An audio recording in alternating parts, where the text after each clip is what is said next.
Thank you. Thank you. Thank you very much. Thank you. Thank you very much. It is really, thank you very much, Andre. Former speaker, John Gardner. Now, where are you, John? There you are. I'm sorry. Thank you so much for being here. Glenn, thank you also for coming by and being with us. And what a great, I got to tell you, I know this is not going to go over well, but I'm going to be very transparent here. I grew up in Pittsburgh. I know, okay, I know. But I am a diehard Steeler fan. I will tell you that. All right. I will also tell you that I went to the Steeler Green Bay Super Bowl in Dallas. Go ahead, cheer for yourselves. You won. But I have to tell you that as someone who loves the game and is an ardent fan, I just have a tremendous amount of respect and affection for what you folks do up here in Green Bay, with the community involvement in the team and the tremendous love and support that you have. I just have tremendous admiration for the kind of fans that you are up here. Even though we hope to beat you in the next Super Bowl, I still am really excited. I truly mean this is my first time in Green Bay. I'm truly excited to be here, and I really mean that.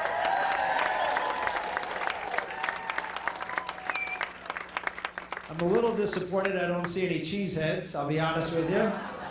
But I am excited to be here. I'm excited to go over to Lambeau Field and sort of visit the shrine. And this is a big thrill for me. So I'm delighted to be here, excited to be here. We've had a great day in Wisconsin. I just came from Sheboygan, where I had one of the highlights occur on my presidential tour. We were at a bowling alley for our last rally, and I thought, well, what the heck?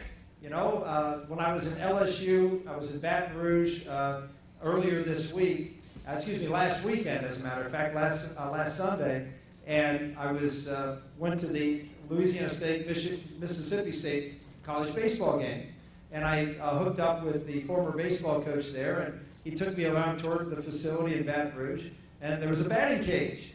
And so I figured, okay, well, you know, have the former coach throw me some batting practice. And that became a little bit of a YouTube sensation because I was hitting the ball pretty good. And I thought, well, I'm at a bowling alley.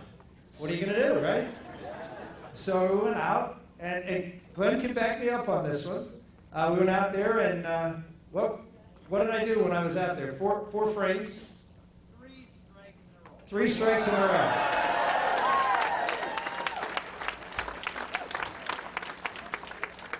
So there you go, and we are gonna have a big strike tonight in Louisiana. We're gonna have a big win tonight there.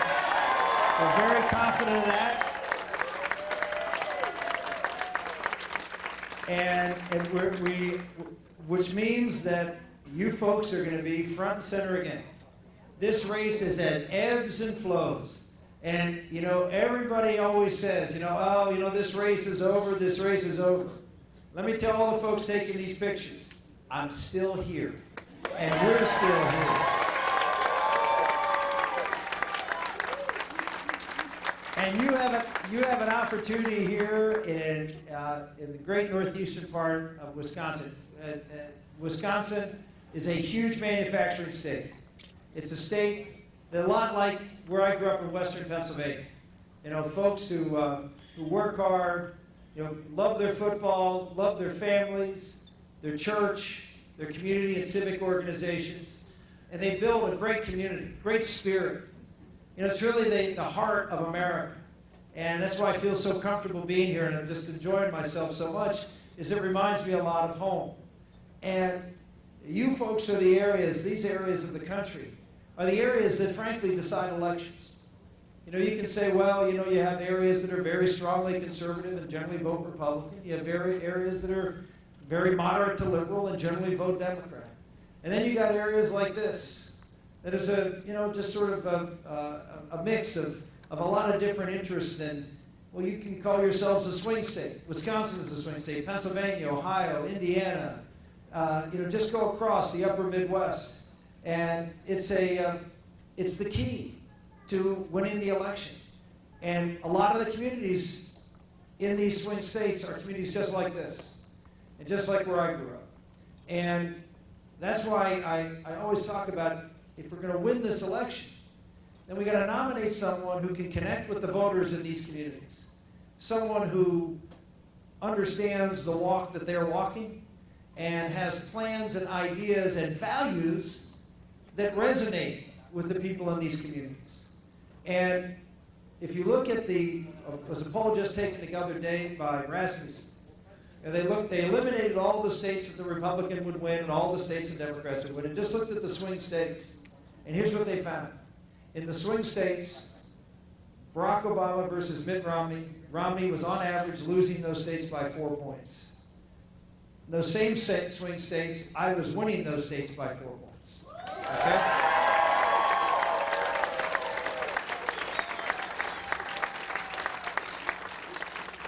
Because I go out and talk about the issues that people care about. I go out and talk about the big issues of the day. And I talk about all the issues. We have a lot of candidates who are just focused on one thing, as if all Americans care about is one thing. You know, Americans care about a lot of things. They care about, yes, they care about the economy. I care about the economy. That's why I put forward a bold plan on the economy. The Wall Street Journal referred to our plan as supply-side economics for the working man. Right? And it said it was a bold plan. They referred to somebody else's plan who may be running up here in Wisconsin, unless he drops out after Louisiana, Mitt Romney. He might drop out.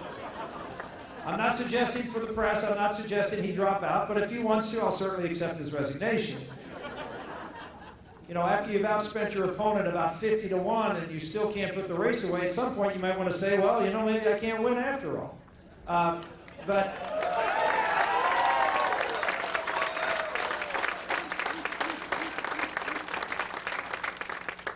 So, you know, we're going to go out. We're going to go out and take this race in the states that matter, in the states that and relate to the values of the people in those states. And again, you look at the manufacturing plan that we put together, supply-side economics for the worker, and it says, like Glenn, you accomplished here in Wisconsin, right? You eliminated the taxes on manufacturing here in Wisconsin. Why? Because you know that that's what's going to create a strong and stable economy. We need an economy where we can go out and say, made in America is the watchword of the day. We want to make things here in this country.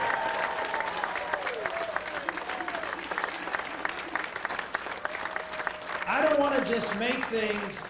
I don't want to just make things for people here in this country. I want to make things for people all over the world. I'm going to stop buying all this stuff from China and send things to China from the United States.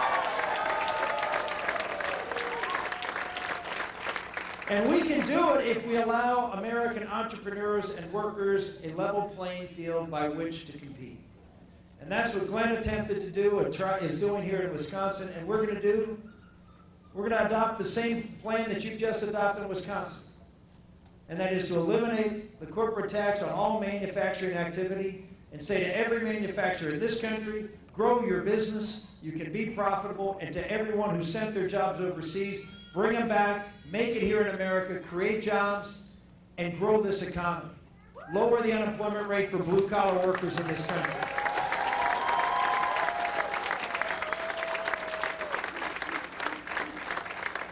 And we're going to say to all of those manufacturers and other folks in this country, all businesses, that we're going to take on the real problem that confronts businesses in America.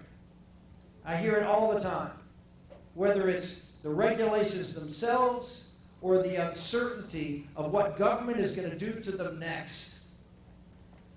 All of these regulations that are coming down or even being talked about are destructive of economic growth. They're micromanaging from Washington, D.C. And I don't know if you saw the regulations that came out this week on the family farm. I mean, it's unbelievable. As if parents don't love and care for their kids. It takes Washington to tell farmers how to love their children, how to care for their children. It is outrageous. It is an outrageous assault on the family and on parents and on a rural way of life. It's going to make farming and family farming harder, as if it's not hard enough for family farmers to survive in this country. This is the attack from the nanny state. Well, I have said, as the first day of office as President of the United States, people have asked me what I will do. What I will do in the first day of office is take all of these regulations. There's 6,000 regulations President Obama passed last year. 6,000. But 150 of them cost over $100 million a year. High-cost regulations. What I have said is I will take every one of those high-cost regulations that were put in place over the last 4 years, and on day one, I will repeal every single one of them.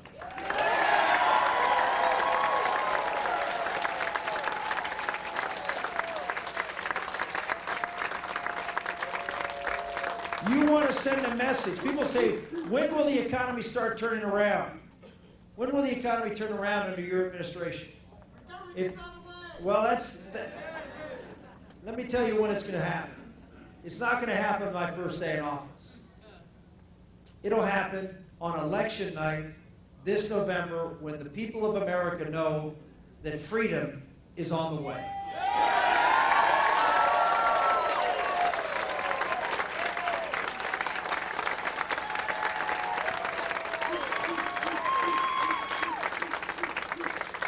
We've got a dynamic plan on taxes for the rest of you, all of you who pay income taxes.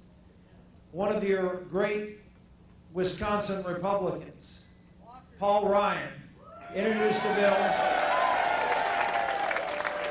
Hey folks, Wisconsin is leading the way.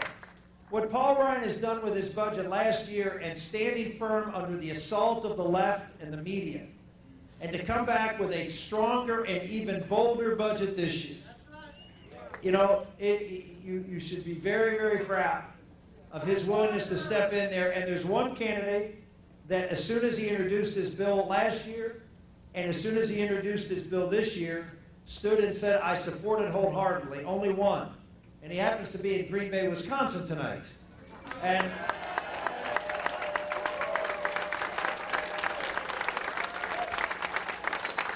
well, I support Paul's plan, and it's a good plan, and it's a lot like the plan I've been talking about across this country. Like Paul, we have two tax rates, 10, mine's 28, his is 25, but I have a much simpler tax code. He simplifies a lot. I really throw out the old tax code, replace it with 5 deductions. 5 deductions that families and people can depend upon, not to disrupt their lives today in America. Pensions, health care, housing, children, and charities. Those are the 5, right? So it's a simple tax code.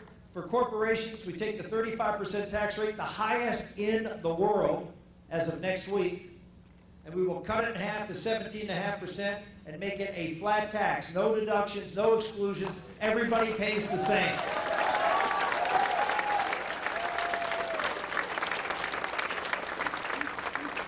And just like Paul Ryan's plan, we have gone out and said we are going to take on the areas of the budget that are the problems in America. What I've said is, the one area that I will not cut is the area of the budget that is the principal responsibility of the federal government. And the principal responsibility of the federal government is something the states can't do, and you as individuals and families can't do. And that is to protect our country from those who want to hurt us and harm us from overseas.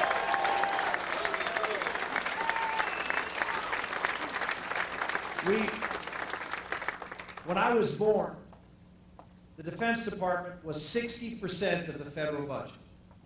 Now, if you listen to Barack Obama and you look at his actions, not just his rhetoric, you would believe that the Defense Department is public enemy #1 driving the budget deficit up. Because it's the only area of the government that he wants to cut. He's already cut $500 billion, is proposing another $500 billion. Well, when I was born, as I said, it was 60% of the budget. You would think if it's public enemy number one with the budget, it would be more than that today. It is not 60, it is not 50, it is not 40 or 30 or 20. Defense is 17% of our budget. And yet is the first place the president goes to cut. No wonder the president goes around the world trying to be the appeaser in chief, the apologist in chief for America, trying to say that America has done wrong and we're going to get out of the way and we're going to let other people be the folks who can provide influence around the world. Because according to this president, we have been a source for ill around the world. This president doesn't understand that America is the only country in the history of the world that has gone out and sacrificed the blood of American men and women, not to take land or property or people, but to liberate those people. And we have absolutely nothing to apologize for.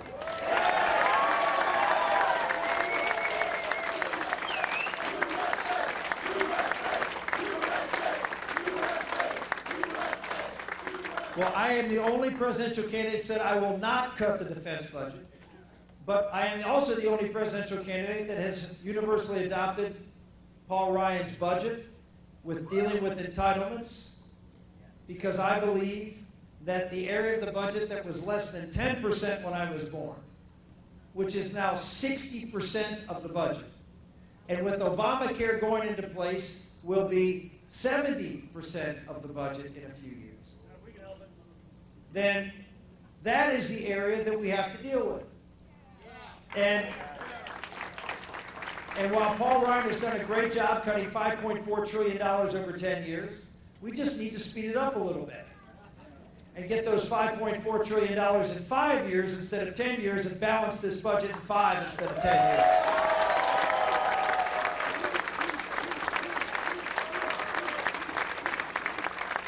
I want to give another shout out to one other Wisconsin, and that is your governor.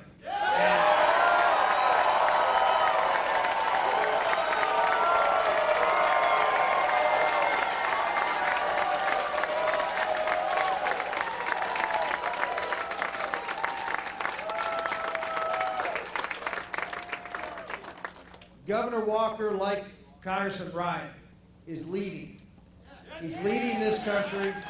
He is, with his courage, his ability to go out there and take on the tough, intractable problems that are stifling freedom and growth in our country, and his willingness to stand up and fight the bullies. Look, I come from southwestern Pennsylvania. I grew up in a mill town.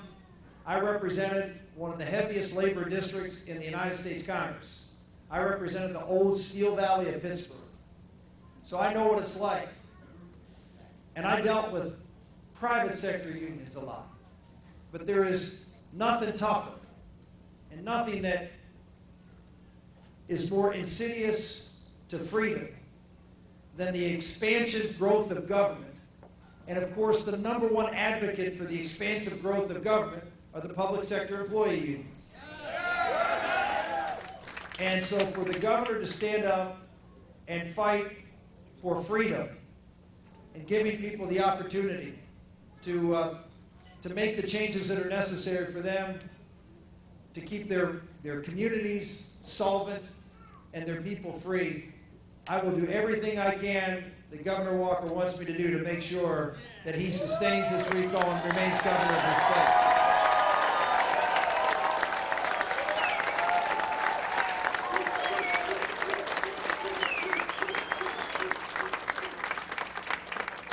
I'm not afraid of going out and taking strong positions. I'm not afraid of going out and trying to tell the truth.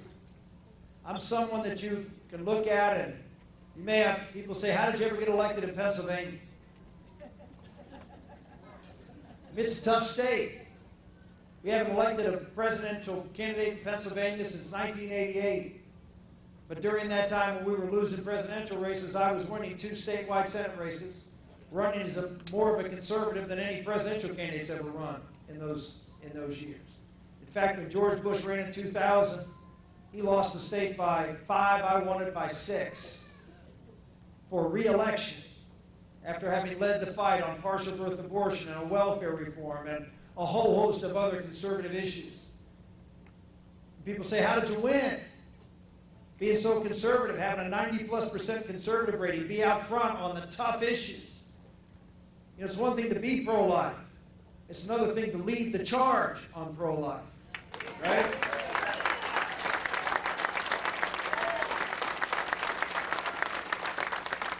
So how did you win a state like Pennsylvania? And the answer would come back, I'd hear it from people all the time. We don't necessarily agree with you, Rick, on every issue.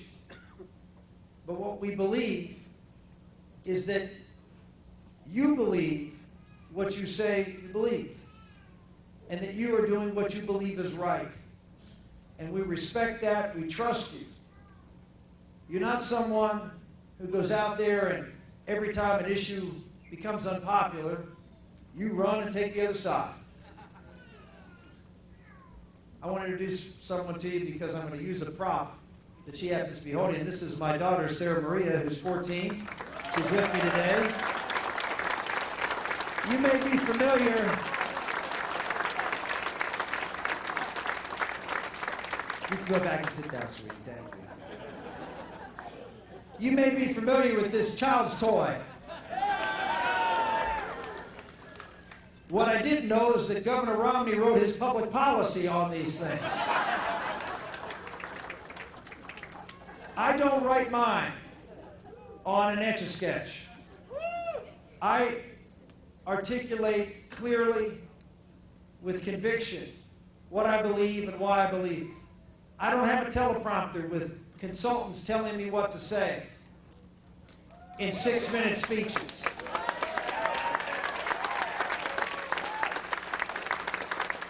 Now, I have found that on occasion that can get you in trouble because you don't say things exactly the way you want to say them. But it's sort of pathetic for a campaign to run their campaign based around an inarticulate phrase when they should be running their campaign on what they believe in and what they're going to do for America.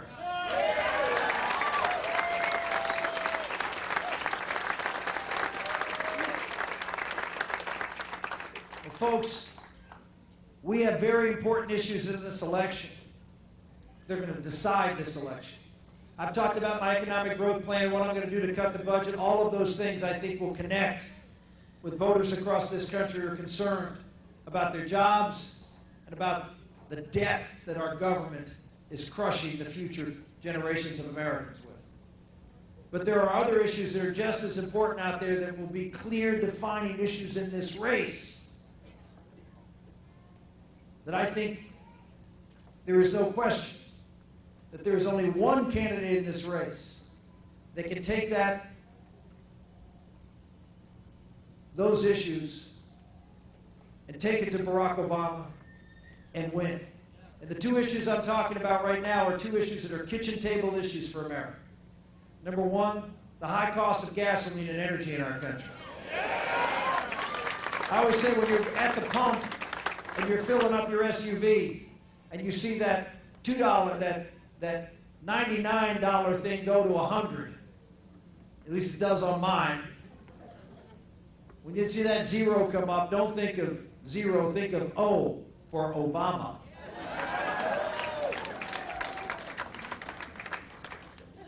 President Obama is responsible for these gas prices going up. And he's responsible because, thinking of O, he's had a 2-letter energy policy, N-O. He has had a policy that has resulted in in oil production from federal lands dropping 17%.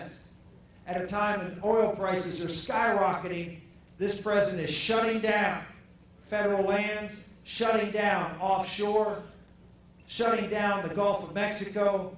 I was just down in Louisiana, They were saying, oh yeah, he lifted the moratorium after 11 rigs costing economic development in the Gulf in the neighborhood of $24 billion left the Gulf and went to other places around the world to drill oil. But not anymore in the Gulf. Yeah, he lifted the moratorium, but now they have something called a permit-torium underway. They're just not granting permits. They're slow-walking them.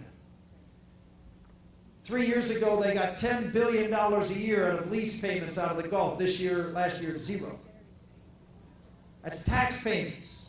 Do you realize the power of energy production in this country, what it would mean to this country on so many levels? Let's take first jobs. Think of the jobs, direct jobs involved in energy, the direct investment involved in energy, opening up lands, drilling, billions of dollars in investment, pipelines that are going to be built, like the XL pipeline. What a joke for the president to go to Cushing, Oklahoma, and take credit for a pipeline he has nothing to do with. Nothing. That's right. He's shutting down development of oil fields because pipelines can't be built. Alaska, the same thing. There's 60 billion barrels of oil equivalency out in the Gulf and offshore, and the president says no. They were opened up under President Bush. He shut them down. And gas prices continue to go up. That's one, so it's the direct jobs. And of course, the indirect effect. Higher gas prices mean higher cost of living. It's not just gasoline prices that are going up. Anybody been to the grocery store? We're seeing inflation starting to go up. Why? Because gas prices have an impact on everything. Because you got to transport it and it adds to the cost. So you're seeing cost of living go up. You're seeing the economy slow down. Why? Because people are spending more money on gasoline. Most of that money going to the Middle East and supporting our enemies who want to destroy us and our friends like Israel. And so think of the consequences to unemployment, to economic growth, to the cost of living, to funding our enemies. And a one that we don't even think about. Do you realize if we allow for federal lands and offshore to be used at a rate that that the private sector would like to develop these lands, that over the next 30 years we would collect over $2 trillion in leasehold payments from oil companies. You want to reduce the federal deficit. I'm not even talking about the other economic activity and the taxes paid on that. I'm just talking about direct payments from oil companies. This is a no-brainer for America.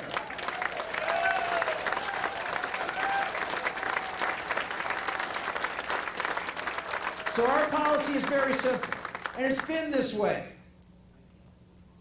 The reason Barack Obama says no, you all know the reason. Because he buys into this radical ideology called man-made global warming. Now, he doesn't talk about it anymore because most people figured out that the climate science around man-made global warming looked more like political science than climate science.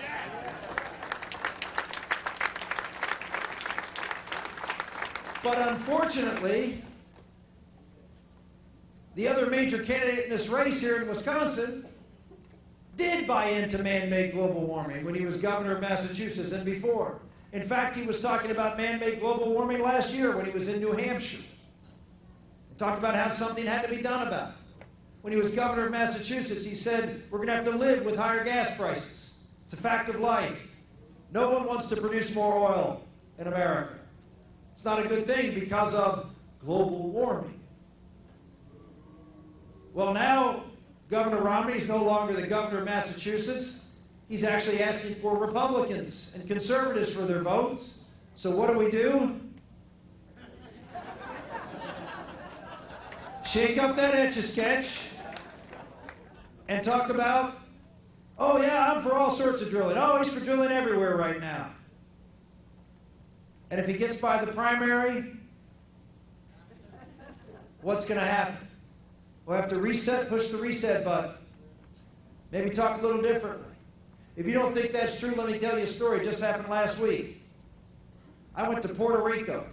They had a primary down there. The #1 issue in Puerto Rico is statehood. It's the #1 issue for Republicans. Every Republican is for statehood in Puerto Rico. Every one. It defines the Republican Party. It's a one-issue party. If you're a Republican, you're a statehood. So it's a very important thing in a Republican primary.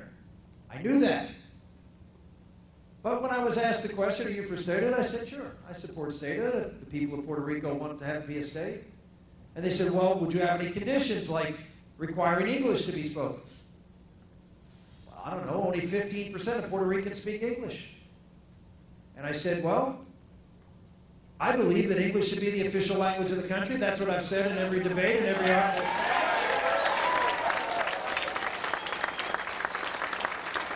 Now look, I say that as a first-generation American. My dad came to this country, didn't speak a word of English, but he told me that that's the language of success.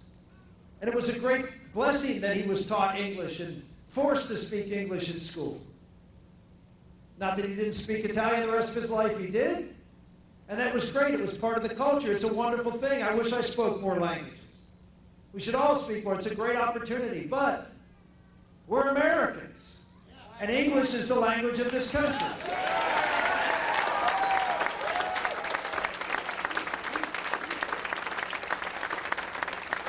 Now, I got hammered. Hammered in the press down there. And 2 days later, after a hammering in the press, guess who came down to Puerto Rico? Governor Ravine. And he was asked the same question as I was. And what did he say? Well, let me just preface this by saying Governor Ravine supports has the same position I do. He says in all the debates, English should be the official language of this country. He is against bilingual education in America. He said he fought against it when he was governor of Massachusetts. Everyone should learn English. Went to Puerto Rico, was asked the question, would you admit Puerto Rico as a state? Answer, of course. No one has to speak English here in Puerto Rico. People wonder, gee, why did Governor Romney do so well in Puerto Rico?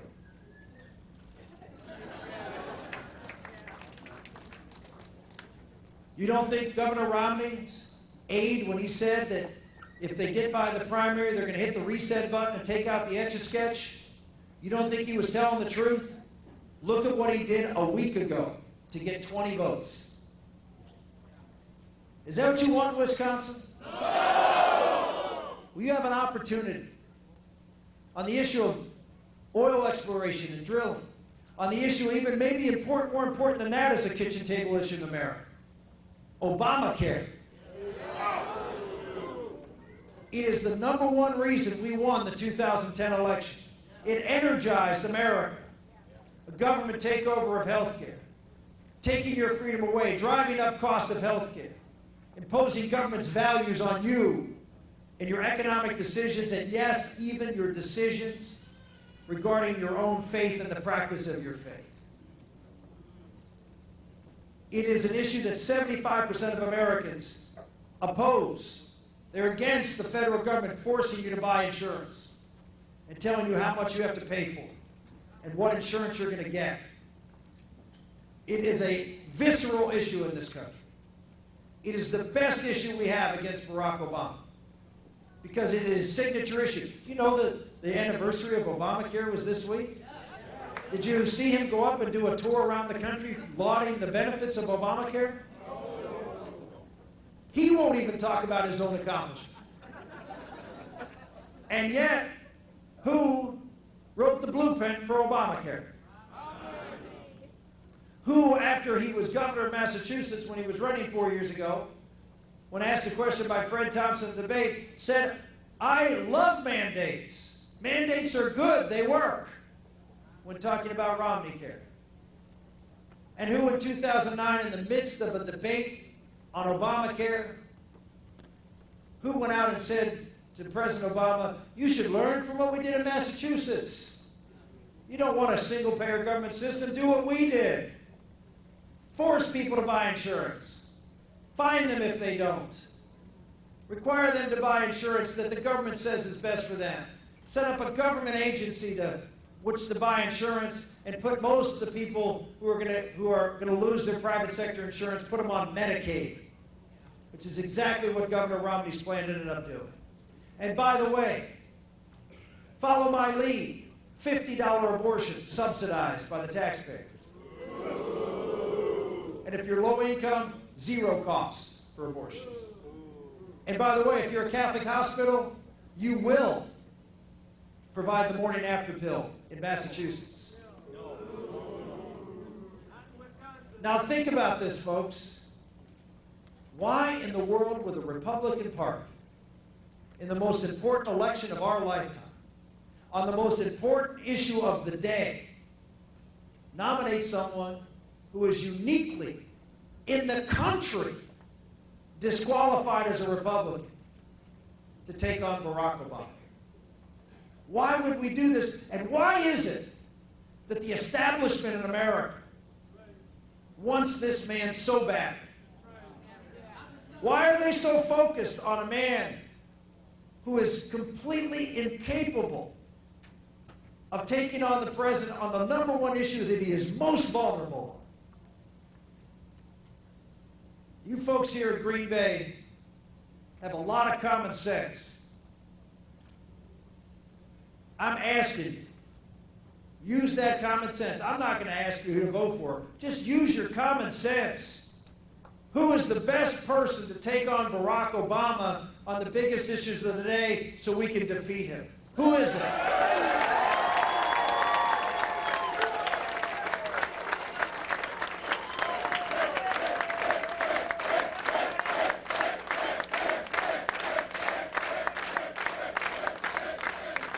See, I told you guys they had common sense.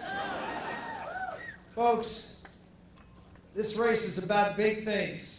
Talked about big issues, but you know at the core of the issues, it comes down to one thing. It's government control of your life, and that word right over there, freedom. Every generation of Americans, as our founders said, have to fight to keep the great blessings of liberty for our country to pass on to the next generation. It is the burden, it is the responsibility, it is the honor, it is the duty for each of us to do that for those who follow us. And we are in danger here in America today, in this election, of being the generation that let the torch of freedom fall out of our hands, crash to the floor, break apart, and go out. Never have. Not Wisconsin.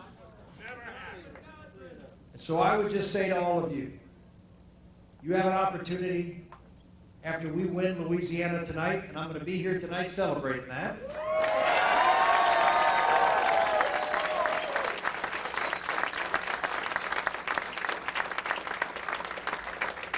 The eyes of the nation will be on you. Governor Romney's been able to go out and outspend us 50,000 to 1. I'm not exaggerating too much. And barely been able to win states like Wisconsin, states like Michigan and Ohio. Well, it comes down to here. Most of the polls have us trailing here in Wisconsin. But we've come back before. We've had states where we were down double digits even before the election and were able to pull out a win. But we did it based on one thing. Not money, not endorsements, not the media helping us along. They're all trying to go home, get off the road, and stop writing about this thing. They're all tired. They're sick of writing the stories. They want this thing to be over. I get it. I've been on the road too. Since June 1st of this year, I've been home for complete days for 5 whole days. 2 for Thanksgiving and 3 for Christmas. I'm tired too. But you know what? I will never tire of fighting for freedom for our country.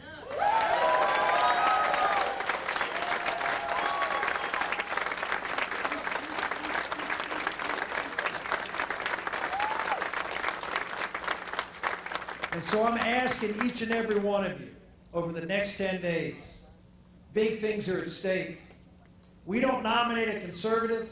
We don't nominate someone that can take Barack Obama on and defeat him on the key issues of the day, have a plan that connects with average voters in the swing states so we can win those states and win the election. Then we will be the generation that let it slip away. And so I would say to the people of Wisconsin, you're leading right now. Your governor's leading, your congressman's leading. Now it's time for the voters of Wisconsin to lead.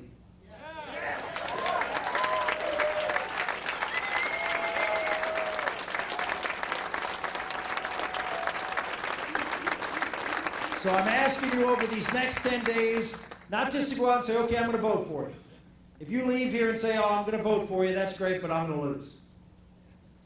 Because I'm not going to have the millions of dollars from billionaire friends of mine to dump in a super PAC to run negative ads to beat up Mitt Romney. The only thing I'm going to have is you. Have we reached the point in America where billionaires can buy campaigns and elect people?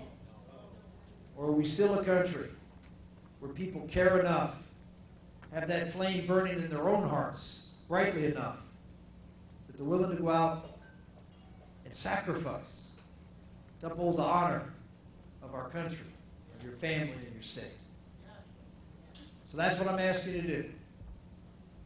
Leave here tonight. We're going to get a chance to get around and say hi to everybody and take pictures, put them up on your Facebook page. Send emails out. Call your friends. Do something maybe really unusual. Go knock on your neighbor's door and talk to them. Whatever it is, get around. Talk us up. Make a difference. Make a difference for your country. Ronald Reagan, one of his great speeches, talked about his concern for America, his concern that people would forget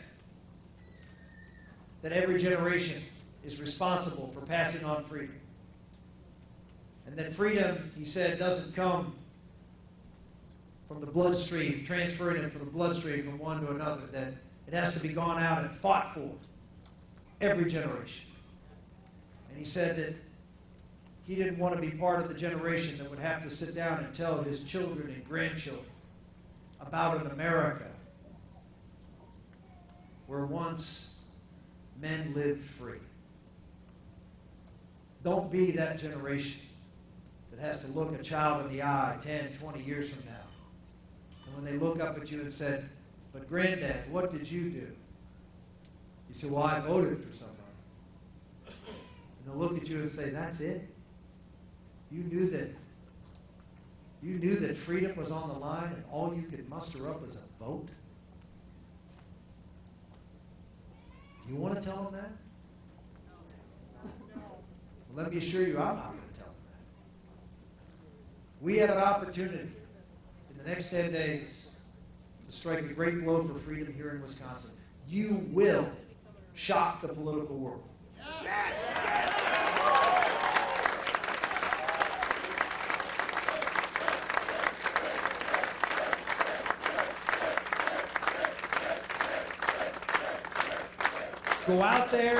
Go out there, get on our website, sign up. We have a phone at home program.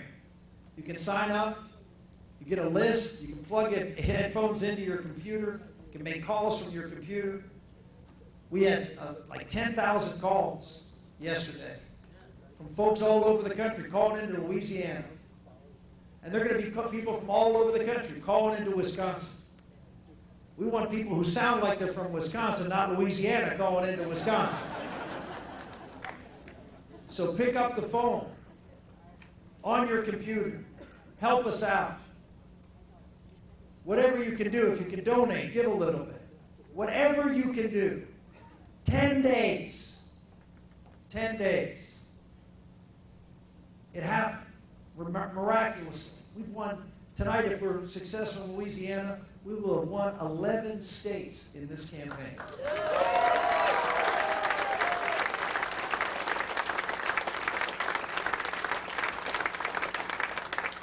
The first one we won, no one gave us a chance. We were way behind. We were at 5 percentage points 2 weeks before the caucus in Iowa. No one gave us a chance. I was driving around Iowa with my son John, with a guy named Chuck, and a Dodge Ram pickup truck, which of course we called the Chuck truck. By the way, Chuck is here tonight, and the only reason I point him out is because he is a Green Bay Packer fan, and he's right over there, Chuck.